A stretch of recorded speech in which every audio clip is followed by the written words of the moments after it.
قائد عوام شہید ذوالفقار علی بھٹو کا جانشین بلاول بھٹو دنیا میں پاکستان اور کشمیر کا مقدمہ لڑنے کے لیے تیار۔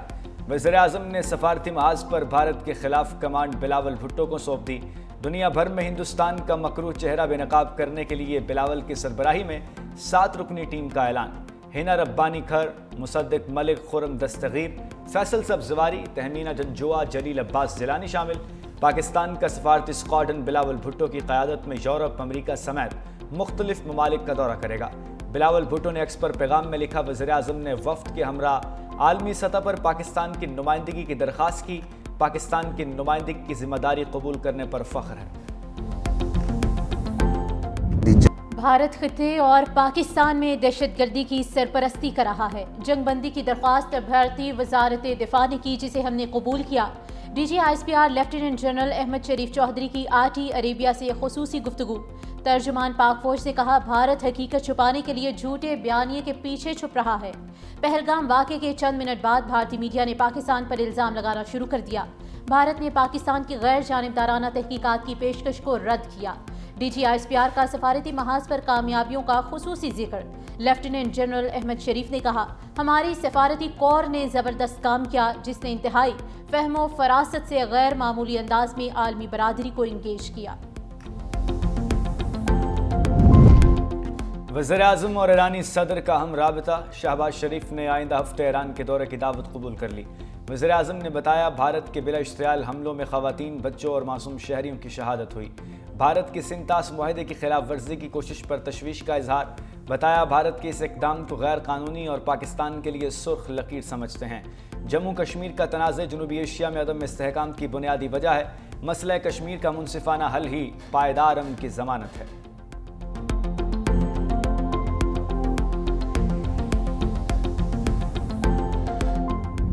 تاریخ گواہ رہے گی، چند گھنٹے میں مسلح افواج نے دشمن کو پسپا کیا۔ صدر مملکت کی آپریشن بنیان مرصوص کی کامیابی پر پاک فوج کی حوصلہ افزائی۔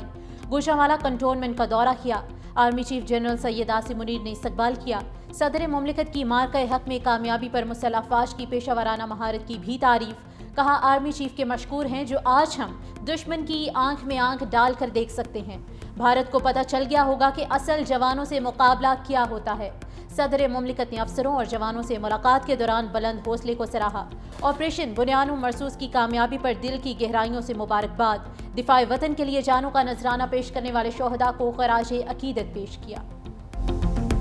پوری قوم ایک ساتھ ہے کہ ملک کا دفاع ہم سب ایک ساتھ کریں گے۔ ایسے بھائی، ایسے بچے، ایسے دوست ہمیں اللہ نے دیے جو ہم دشمن کی آنکھ میں آنکھ ملا کے دیکھ سکتے ہیں۔ انشاءاللہ یہ موقع نہیں آئے گا کہ ہمیں دوبارہ نہیں آزمایا جائے گا۔ وہ سیکھ چکے ہوں گے ہماری اس جنگ سے کہ اتنا آسان نہیں ہے۔ پاکستان ایک ملک ہے، ایک قوم ہے اور ایک اسلامی جمہوری ریاست ہے۔ ہم تو جیتے ہی شہادت کے لیے ہیں۔ پاکستان نے جن طالبان کے لیے امریکہ اور مغربی ممالک کے الزامات برداشت کیے، دہشت گرد ملک کے طور پر مشہور ہوئے، آج وہی طالبان اسرائیل اور بھارت کے ساتھ کھڑے ہیں۔ وزیر دفاع خواجہ آصف نے ٹویٹ میں کہا، یہ میں نہیں کہہ رہا، یہ پروین ساہنی کہہ رہے ہیں کہ بھارتی میڈیا کے مستند آواز ہیں۔ پاک بھارت کشیدگی کے دوران طالبان کی عبوری حکومت کے وزیر دفاع نے بھارت کا خفیہ دورہ کیا تھا۔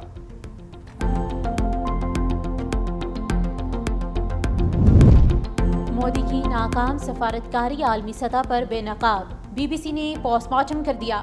رپورٹ میں کہا کہ بین الاقوامی سطح پر کسی بھی ملک نے ہندوستان کی حمایت نہیں کی۔ پاکستان کے سفارتی کامیابیوں کا برملا اعتراف کیا۔ کہا، کشیدگی کے دوران پاکستان کو چین اور ترکی کی غیر متزلزل حمایت حاصل رہی۔ ایران اور سعودی عرب نے بھی پاکستان کو ترجیح دی۔ امریکی مداخلت سے بھارت کی خود مختاری کا بھانڈا پھوٹ گیا۔ جنگ بندی کا اعلان واشنگٹن سے ہوا۔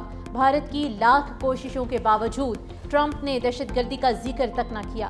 بھارت کا کشمیر کو اندرونی مسئلہ قرار دینے کا بیانیہ بھی ناکام ہو گیا۔ بھارت کی تمام سازشیں ناکام، پی ایس ایل کا رنگا رنگ میلہ دوبارہ سج گیا۔ خصوصی تقریب میں آپریشن بنیان مرصوص میں شاندار فتح پر افواج پاکستان کو زبردست خراج تحسین پیش کیا گیا۔ ساحر علی بگا اور اسرا شاہ نے ملی نغموں سے ماحول گرمایا۔ شہدائے وطن کو خراج عقیدت پیش کرنے کے لیے 1 منٹ کی خاموشی اختیار کی گئی۔ افواج پاکستان سے اظہار یکجہتی کے لیے پشاور زلمی خصوصی سب سکٹ کے ساتھ میدان میں اتری۔ Army chief general Syed Asim Munir اور DGI/SPR lieutenant general Ahmed Sharif Chaudhry خصوصی طور پر میچ دیکھنے کے لیے پہنچے۔ سپہ سالار جنرل سید عاصم منیر کے چہرے پر فتح کی خصوصی جھلک نمایاں تھی۔ PSL کے 3 دن آرمی، نیوی اور ایئر فورس کے نام۔ آج پاک بحریہ کا دن۔ راولپنڈی اسٹیڈیم میں آج ڈبل ایکشن۔ 3 بجے شروع ہونے والے پہلے میچ میں ملتان سلطانز اور کوئٹہ گلیڈیٹرز آمنے سامنے ہوں گے۔ رات 8 بجے لاہور قلندرز اور پشاور زلمی میں جوڑ پڑے گا۔ جیتنے والی ٹیم ٹاپ 4 مرحلے میں جگہ بنائے گی۔ گزشتہ روز کھیلے گئے میچ میں کراچی کنگز نے پشاور زلمی کو 23 رن سے ہرایا تھا۔ کراچی کنگز نے پہلے کھیلتے ہوئے 237 رنز بنائے۔ ہدف کے تعاقب میں پشاور زلمی 214 رنز ہی بنا سکی۔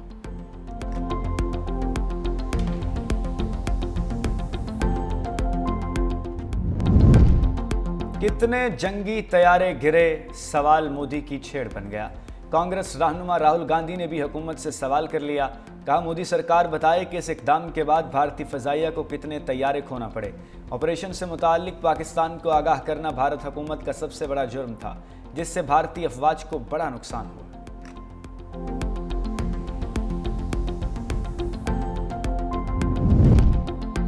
پاکستان کا کوئی طیارہ تباہ ہوا، نہ ہی ایٹمی تنصیبات کو نقصان پہنچا۔ نیو یارک ٹائمز نے بھارتی میڈیا کی خبروں کو جھوٹ کا پلندہ قرار دے دیا۔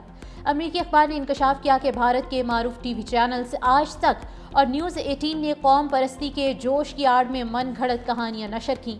بھارتی میڈیا نے پاکستان کے خلاف گمراہ کن فوٹیج اور مصنوعی ذہانت سے ہیرا پھیری کر کے جھوٹ پھیلایا۔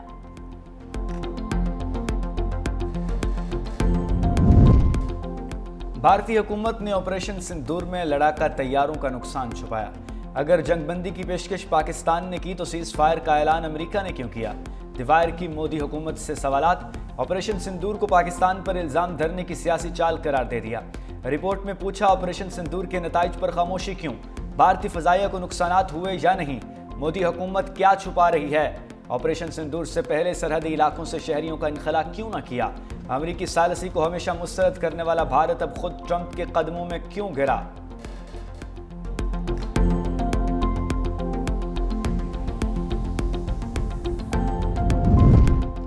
پانی چور مودی کا سینتاس معاہدے پر نیا وار۔ دریائے شناب کو بیاس اور راوی سے ملانے کے منصوبے پر کام تیز۔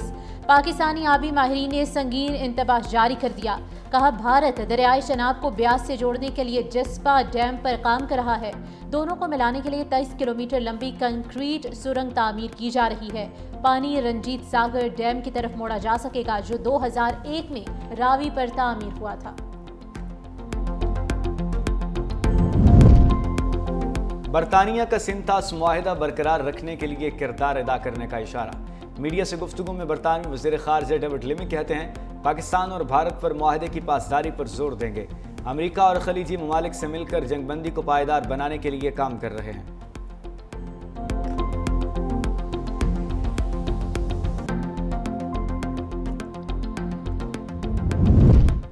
قصور میں پاک فوج سے اظہار تشکر کے لیے پاکستان زندہ باد ریلی۔ شرکاء کا سبز ہلالی پرچموں کے ساتھ بستی ونیکا سے ریلوے اسٹیشن چوک تک مارچ۔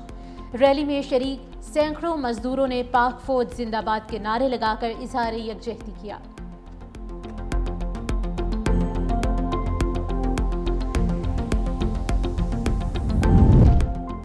بھارت نے ناکامیوں کی ہیٹ ٹرک کر لی۔ جنگی اور سفارتی محاذ کے بعد خلائی محاذ پر بھی ناکامی کا سامنا۔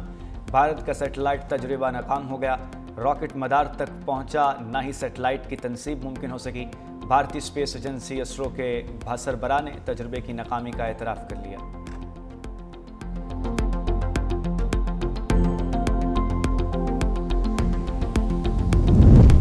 لکی مروت میں MNA شیر افضل مروت کے آبائی گاؤں پر دہشت گردوں کا حملہ۔ بیگو خیل پر 50 سے زائد دہشت گردوں نے رات کے وقت دھاوا بولا۔ چھوٹے اور بھاری ہتھیاروں کا استعمال ہوا۔ امن کمیٹی اور مقامی افراد کی جانب سے بھرپور جوابی کارروائی کی گئی۔ ایک رضاکار شہید۔ مقابلہ 2 گھنٹے تک جاری رہا۔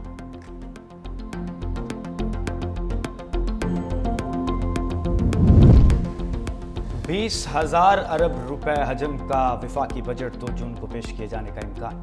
وزیر خزانہ محمود اورنگزیب قومی اسمبلی میں بجٹ پیش کریں گے۔ IMF نے حکومت کی بجٹ تجاویز سے اتفاق کر لیا۔ ترقیاتی اور غیر ترقیاتی اخراجات کے پیشتر تخمینوں سے متفق۔ IMF federal board of revenue کے ٹیکس آمدن اہداف پر مطمئن۔ IMF سبسڈیز، سرکولر ڈیٹ اور قرضوں کی ادائیگی سے متعلق امور پر بھی راضی ہو گیا۔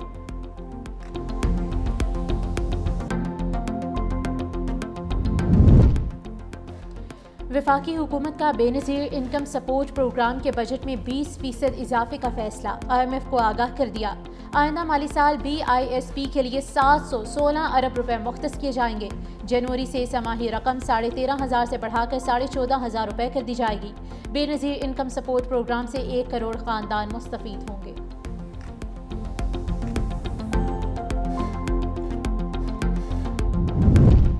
اسلامیہ کالج پشاور میں طالبہ کو ہراساں کرنے والا اسسٹنٹ پروفیسر ملازمت سے فارغ۔ طالبہ کی شکایت پر اسسٹنٹ پروفیسر کو معطل کر کے انکوائری کی گئی۔ سنڈیکیٹ نے انکوائری کے دوران الزام ثابت ہونے پر سروس ختم کر دی۔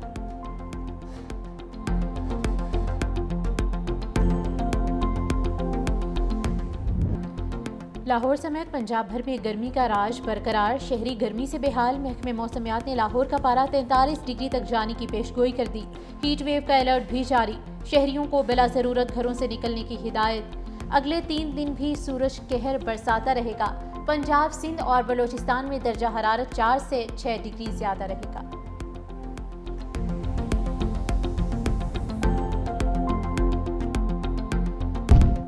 دہشت گرد اسرائیل کی جانب سے فلسطینیوں کی نسل کشی جاری۔ غزہ پر وحشیانہ بمباری میں مزید 54 فلسطینی شہید۔ ملبے سے 4 بچوں کی لاشیں نکال لی گئیں۔ اسرائیلی جنگ میں شہید فلسطینیوں کی تعداد 53,272 ہو گئی۔ سعودی عرب کا اسرائیل سے فوری جنگ بندی کا مطالبہ۔ سعودی وزیر خارجہ نے کہا کہ فلسطینیوں کی جبری بے دخلی کو مسترد کرتے ہیں۔ آزاد فلسطینی ریاست کا قیام ضروری ہے۔ ترجمان حماس کا کہنا ہے کہ دوحہ میں اسرائیل کے ساتھ جنگ بندی پر نئی گفتگو جاری ہے۔ دوسری جانب فلسطینی صدر نے غزہ کا کنٹرول فلسطینی اتھارٹی کو منتقل کرنے کا مطالبہ کر دیا۔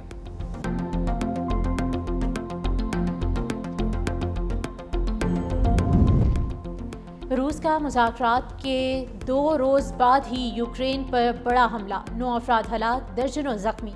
امریکی صدر ڈونلڈ ٹرمپ کا روس اور یوکرینی رہنماؤں سے خود بات کرنے کا فیصلہ۔ پیوٹن اور زیلنسکی سے کل رابطہ کریں گے۔ خون ریزی ختم کرنے کے لیے دباؤ بڑھایا جائے گا۔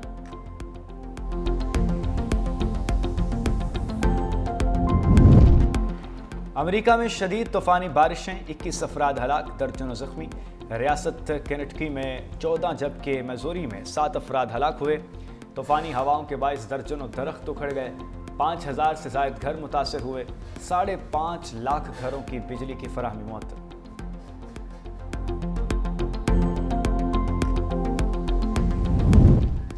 انسانیت کے خلاف بھارتی جرائم کی تحقیقات کا آغاز۔ اقوام متحدہ کے مطابق بھارتی نیوی نے روہنگیا پناہ گزینوں کو بحری جنگی جہازوں کے ذریعے کھلے سمندر میں دھکیل دیا۔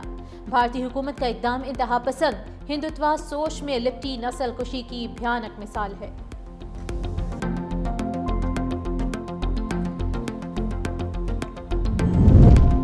اور یونان میں 6,000 سے زائد سیاحتی مقامات دنیا بھر میں مقبول۔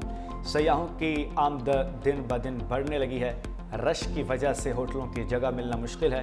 گزشتہ سال بھی یونان نے 4 کروڑ 70 لاکھ سیاحوں کا خیر مقدم کیا تھا۔